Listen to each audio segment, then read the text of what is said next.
Continuando adiante, eles falam sobre a obsessão. A obsessão tem as suas raízes fixadas nos antecedentes morais de ambos os litigantes. Então está ligado à questão moral, à questão espiritual em si, que se deixaram vencer pela inferioridade que os dominava na época da luta. Arrastam-se desse modo por séculos de sofrimentos excruciantes, passando de vítimas a algozes. Numa existência vítima, na outra é o algoz, e assim vai trocando. E reciprocamente, até que o amor lhes acenda a luz da esperança na sombra onde estão parados, e o perdão os torne verdadeiros irmãos na senda evolutiva. Para se livrar da obsessão é necessário perdoar. E o que a maioria se recusa a fazer? O amor é assim o primeiro medicamento para a terapia anti-obsessiva. Vamos avançar um pouquinho e vamos começar a falar das reuniões propriamente ditas. Nas reuniões destinadas ao trabalho de desobsessão, é necessário reduzir a heterogeneidade vibratória do ambiente. E para reduzir essa heterogeneidade, é necessário limitar o número de encarnados nos serviços de benefício espiritual. Aqui está saindo fora do que a maioria das casas espíritas pregam, que em reuniões de desobsessão tem que ter bastante gente para sustentar. E aqueles que sustentam, quanto mais sustentação, mais fácil é o trabalho, mas não é assim que funciona. Isso está equivocado, porque quanto mais gente tem, mais heterogêneo é a energia, mais heterogêneos são os pensamentos. Cada um pensa de um jeito, cada um age de um jeito e cada um aprende de um jeito. E todos querem aplicar os seus princípios e viram uma confusão no plano espiritual. As energias não são homogêneas. Um grupo menor que estuda junto, que conversa junto, que dialoga, que prepara-se para o trabalho, ele é mais homogêneo, ele é mais equilibrado e, portanto, é o grupo ideal para os trabalhos de desobsessão. Por que isso é necessário? O obsidiado é um médium de energias perturbadas, representando uma legião de doentes invisíveis ao olhar humano. Quando nós olhamos um perturbado, um obsidiado entrando na sala, nós não podemos olhar para ele e pensar assim, mais um que se desequilibrou. Como se desequilibram tantos? Nós temos que olhar como um médium que é portador de energias perturbadas e que, portanto, precisa de tratamento. Em todas as circunstâncias, esse médium de energias perturbadas precisa de atenção, prudência e carinho. Atenção para ver como ele chega. Como é que ele chega? Ele chega cabisbaixo? Ele chega agressivo? Ele chega perturbado? Como ele chega? Qual é a prudência que se deve ter com ele? O que vamos falar? Como receber? Como orientar? E carinho para com ele. Porque ele já não recebe carinho há muito tempo dos familiares, dos amigos. Ele está sempre sendo violentado de uma forma ou de outra, por ser o maluco. Precisa de medicação, precisa de psiquiatra, precisa estar dopado. E nós não podemos ter esse pensamento quando esses irmãos chegam para nós, nos trabalhos de desobsessão. Obsidiado e obsessor são duas almas vindas de muito longe, extremamente ligadas nas perturbações. São ligações de muito longe, um passado muito distante. E, portanto, é necessário o quê? Comedimento por parte dos encarnados nas promessas de melhoras imediatas no campo físico. Aqui é comum encontrar em algumas casas espíritas, ou mais comum ainda nas reuniões de igrejas evangélicas, prometer que a melhora daquele obsediado, daquele médium perturbado, no campo físico, naquilo que ele se queixa, naquilo que a família reclama, é comum prometer que essa melhora vai acontecer logo, desde que faça isso. E nós não podemos fazer isso, porque nós não dependemos apenas do que nós vamos praticar, não depende apenas do doente e também não depende apenas da espiritualidade. É um conjunto trabalhando para que isso aqui dê certo. Se esse conjunto não trabalha, ou algum desse tripé falha, essa promessa é furada. Antônio, posso fazer uma pergunta retroativa? Retroativa? O slide anterior. Aqui? É. Não. Quando você está falando de médium aí, você está falando do médium ostensivo? Ou, porque o Kardec fala que muitas vezes a obsessão, ou melhor, a mediunidade é provocada pela obsessão, cessa a mediunidade. Não é isso que fala na doutrina? Não? Não. Porque tem assim o conceito de que todo mundo é médium. Sim. Mas não todo mundo é médium ostensivo. Sim. É isso que eu quero saber. Esse processo que você está falando é só do médium ostensivo ou não? É do inconsciente também, principalmente. Mesmo a pessoa que não vai ter mediunidade ostensiva. Mesmo uma pessoa que não vai ter mediunidade ostensiva. E digamos que a gente consiga, por exemplo, sanar essa obsessão e tal. E aí cessa essa ostensividade, não vai requerer que ele trabalhe a mediunidade dele. Não requer. Não requer. Não requer. Mas se ele trabalhar, é melhor. Não é obrigatório que ele trabalhe a mediunidade para se livrar da obsessão. Não é obrigatório. E também não é obrigatório que a obsessão termine só porque ele trabalhou a mediunidade. Começou a exercer a mediunidade. Basta ver nós que não somos ostensivos e somos bem suscetíveis à perturbação que nos deixa irritados, né? Então há muito da irritabilidade a percepção do ambiente também, e nós não temos a ostensibilidade que o médium sensível tem. É muito difícil se livrar da obsessão depois que ela se instaura e há um acomodamento entre o obsessor e o obsediado. É muito difícil. Um se acostuma com o outro. Um se acostuma com o outro, e não só isso. As energias que os ligam de uma forma muito intensa não podem ser rompidas de uma maneira intempestiva. Tem que fazer Tem que ser, é um trabalho muito lento, às vezes de anos. É o que as pessoas não compreendem. Elas acreditam que ao chegar numa casa espírita respeitável, com médios e trabalhadores sinceros, aquilo vai ser resolvido da noite para o dia. Não é assim. Não é. Há muita coisa envolvida, que nós vamos ver mais para frente. Mas uma das questões básicas de envolvimento entre o obsessor e o obsediado é o domínio que o obsessor, quando ele é muito violento, é o domínio que ele exerce sobre o corpo físico daquele que está sendo obsediado, desde a pineal até a ponta dos pés.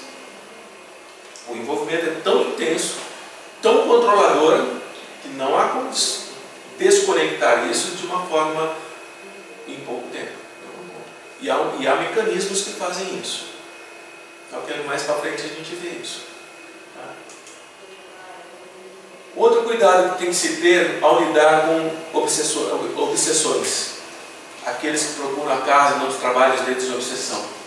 Nós não podemos ficar formulando julgamento prematuro, porque em cada caso é arriscado fazer isso, porque é muito difícil identificar quem é a vítima, com a visão estreita que nós temos. Quem é a vítima? Para nós é o encarnado que está conosco. Mas será que ele é a vítima mesmo? Ou é o outro que está sendo acusado como bandido e perseguidor? Às vezes, e não é pouco comum, que a vítima é o espírito. É o espírito. E o encarnado, por estar no nosso plano material, ele nos afeta mais emocionalmente. E nós passamos a cuidar dele com muito carinho e, sem perceber, nós criamos uma certa rejeição pelos espíritos que estão em torno dele. Mas, se eu sou um desencarnado, eu tenho a faculdade de me economia social, vamos lá, vamos falar ali. É que eu estou com o dedo ruim, por isso que está tormento. Eu estou entendendo você. Então tá bom. Assim, o obsessor geralmente é um desencarnado, certo?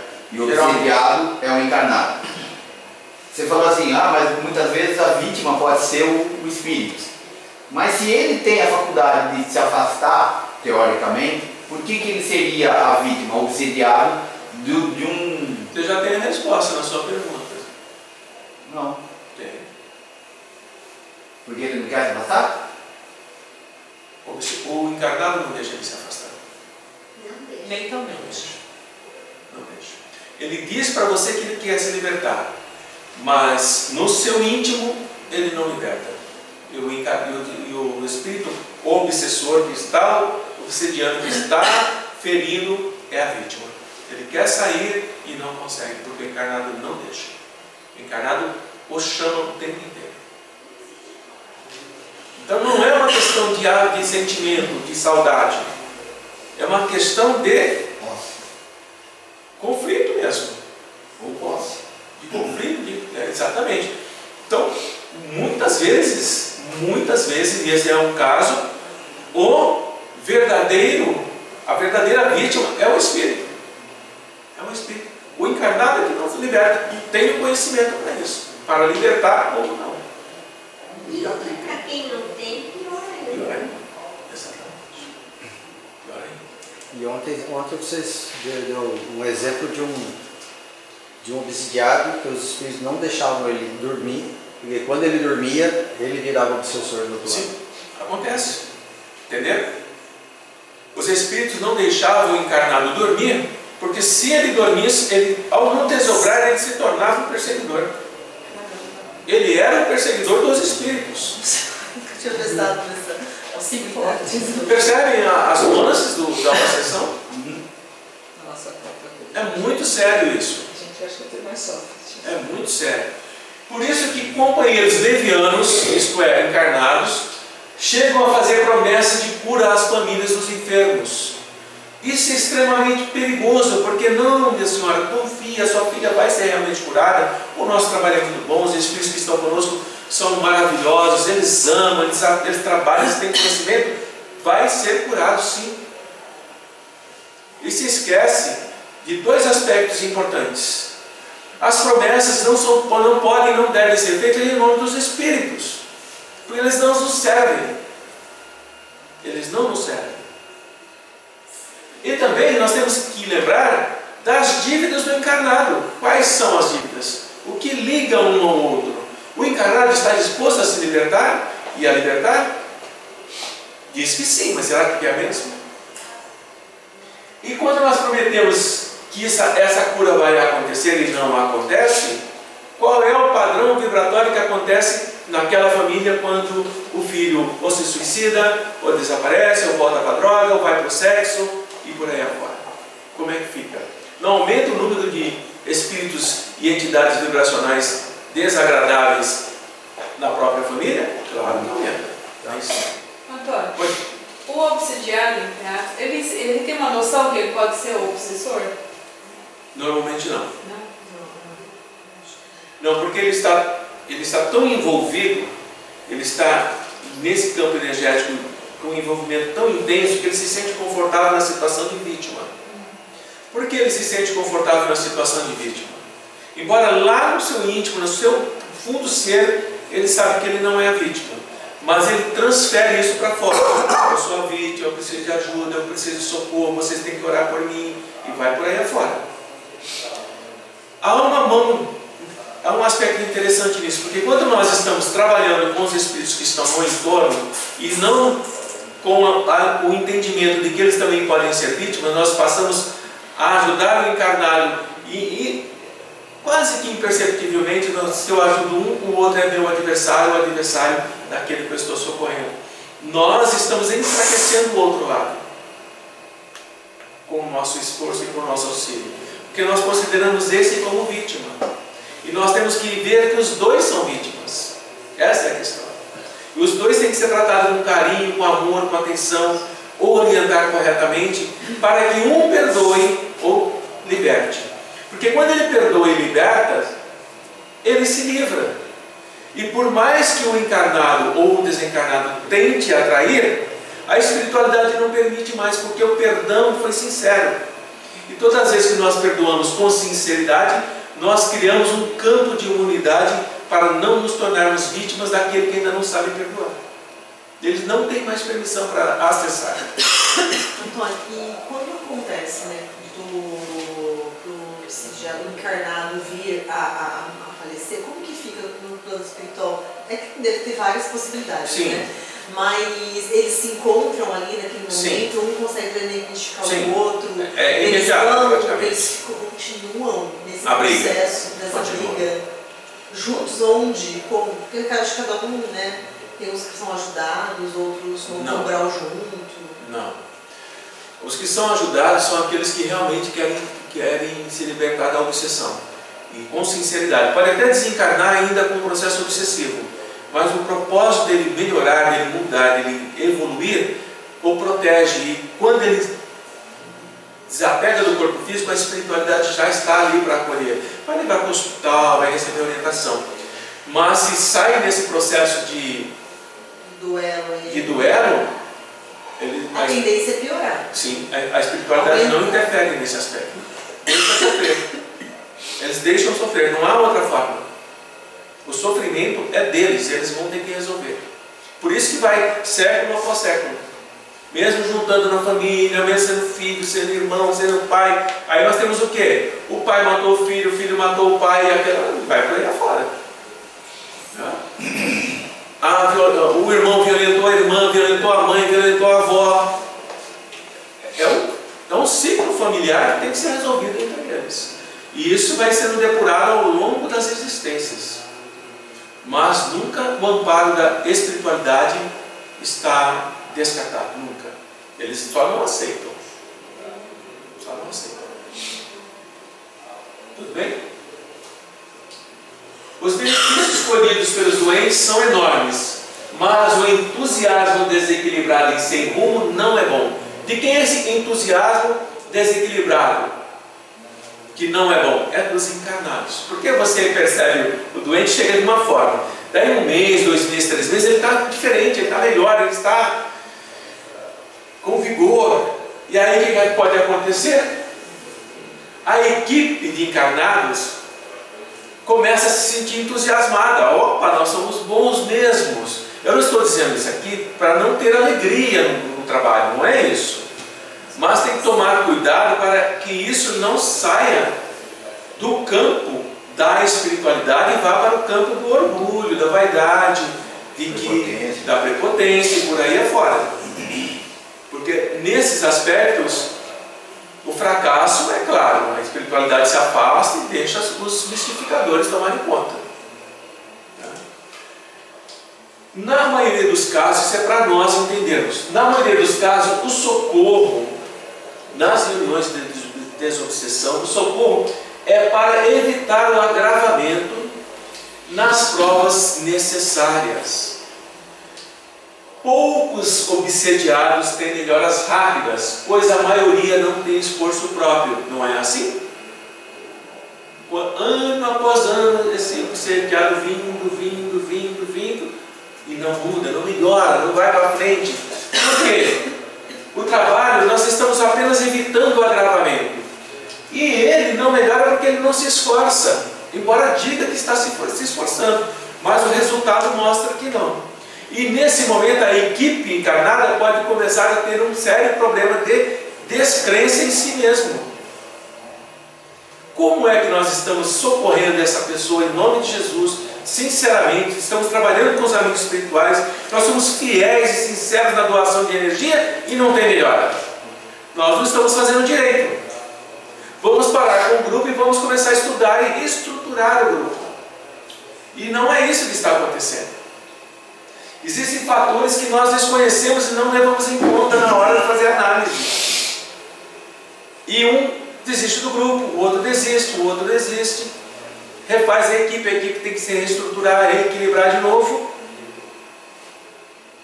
Então, quando nós observamos aqueles que chegam até nós, obsediados, ao longo do tempo não há melhora, não não transfiram isso para a equipe. A equipe é importante e ela tem que se manter confiante. Por quê? Porque o resultado não depende só dela, depende de outras coisas também. O obsidiado, além de enfermo, representante de outros enfermos, quase sempre é uma criatura repleta de torturantes problemas espirituais. Faça uma análise dos irmãos que chegam para vocês nos passes e nas reuniões de desobsessão. São equilibrados espiritualmente? Pode olhar. Fizer uma análise dele, você vê que há um desequilíbrio. Porque ele, além de enfermo, ele tem outros enfermos com ele. E por isso que é necessário fazer a análise do mesmo, compreender o que aquele irmão precisa e do que realmente nós podemos dar para ele. Para quê? Como diz Jesus, não ficar jogando pérola aos porcos. Temos que tomar cuidado. Eu quero cura, João. Eu quero cura. E o João dando energia para mim, dando passe, orando, e pondo em vibração, e eu vindo aqui, me abastecendo de energias que daqui a pouco eu me libero delas com as minhas atitudes e venho buscar de novo. A energia não é gratuita. A energia pura, a energia vibracional que nós podemos dar ao doente é uma das energias mais caras que existe. E, portanto, nós temos que saber distribuir com parcimônia e com direcionamento correto. Se o obsidiado não tem vontade firme para a autoeducação, para a disciplina de si mesmo, é quase certo que prolongará sua condição dolorosa além da morte. Que você perguntou. Quantos obsidiados morrem com 80, 90 anos, o obsidiado desencarna e está obsidiado? Por quê?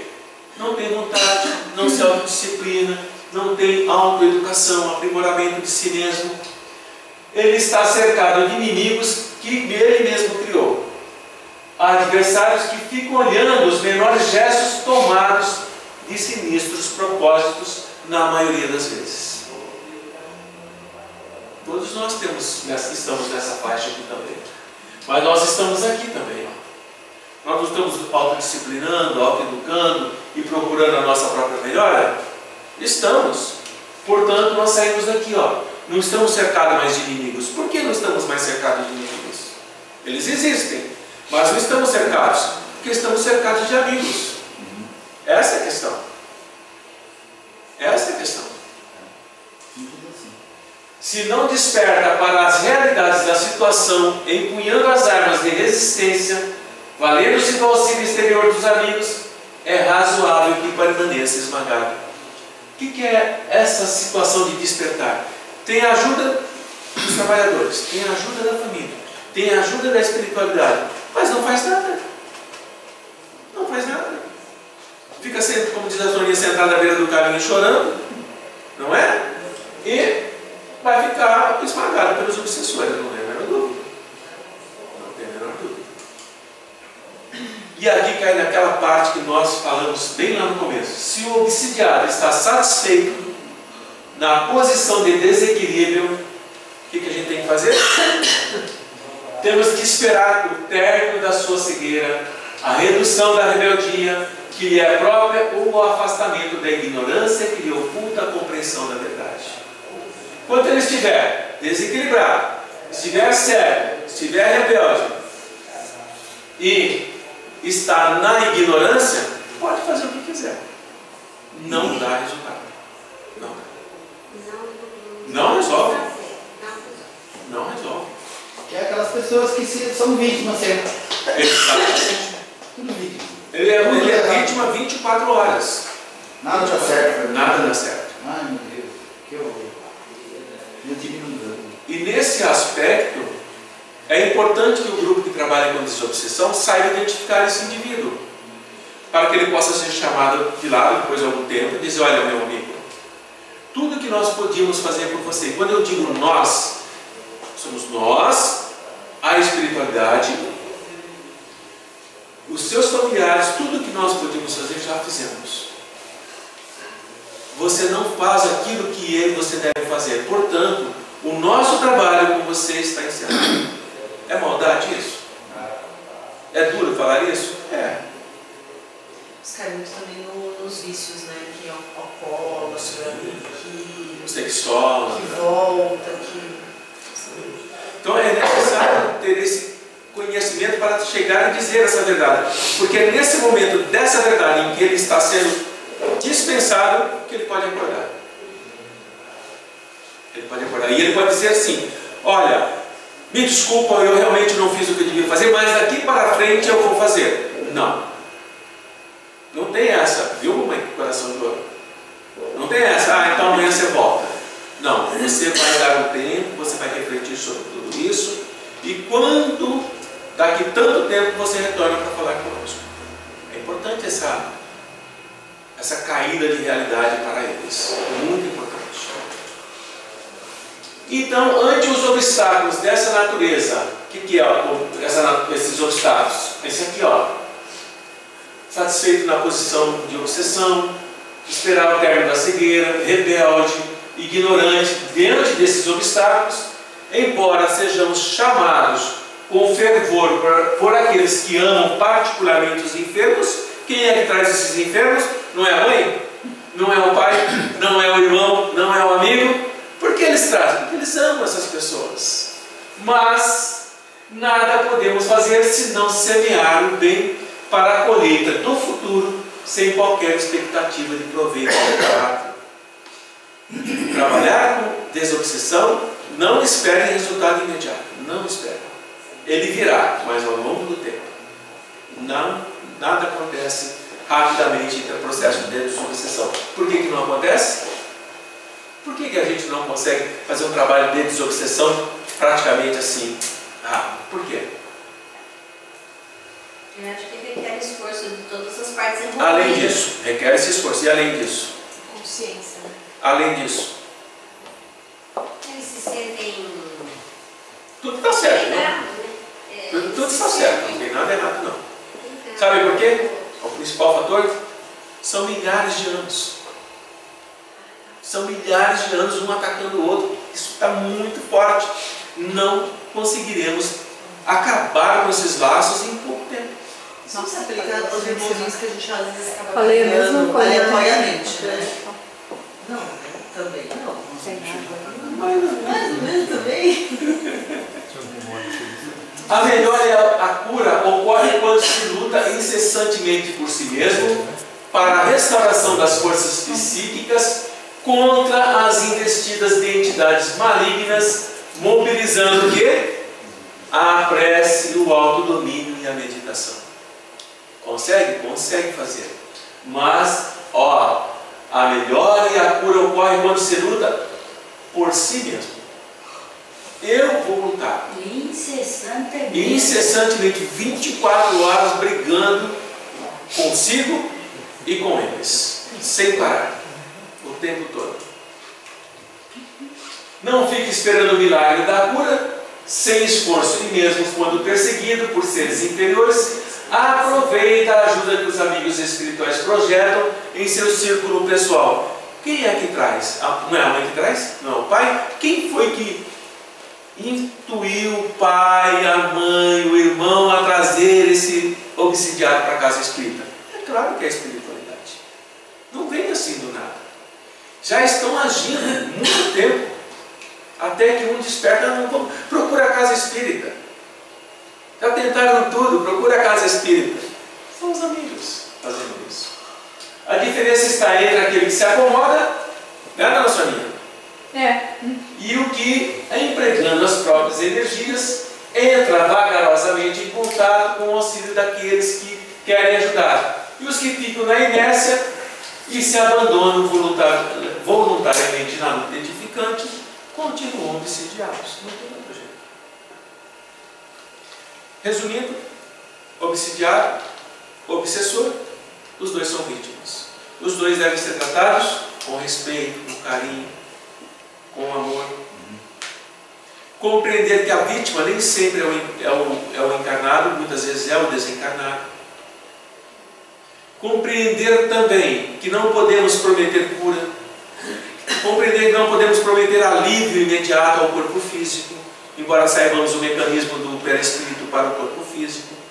Compreender também que o trabalho que nós fazemos é limitado, porque há interferências externas em que nós não temos como agir, e se nós tivermos isso em mente, não ficaremos frustrados quando recebemos notícias de que um atendido nosso se suicidou. E a equipe não pode, não deve permitir-se abalar por esse aspecto, porque são outras condições, né, dona Fiorenta? A próxima aula sobre obsessão é uma continuidade dessa, e vocês vão entender melhor esse mecanismo.